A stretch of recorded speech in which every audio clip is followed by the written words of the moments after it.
لو عايز جسمك يبقى صحي، قوي ومليان طاقة، لازم تهتم بأكلات مليانة فيتامينات لأنها أساس كل وظيفة حيوية في جسمك. أول حاجة الخضار الورقي زي السبانخ والخس، مليان فيتامين A و C و K، وده بيدعم المناعة وصحة العظام.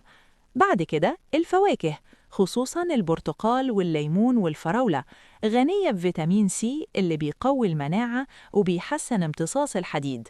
كمان البيض من أقوى الأكلات لأنه مليان فيتامينات بي ودي المهمة للأعصاب والطاقة والعضلات. ما ننساش السمك زي السلمون والتونة، مصدر ممتاز لفيتامين دي وأوميجا 3، وده بيدعم القلب والمخ والمفاصل. والمكسرات زي اللوز والجوز مليانة فيتامين إي اللي بيحمي الخلايا وبيحسن صحة الجلد. إدخال الأكلات دي في يومك بشكل منتظم بيساعدك تقلل التعب، تقوي مناعتك، وتحافظ على صحتك على المدى الطويل. افتكر دايماً، الأكل الصحي هو أقوى مكمل طبيعي.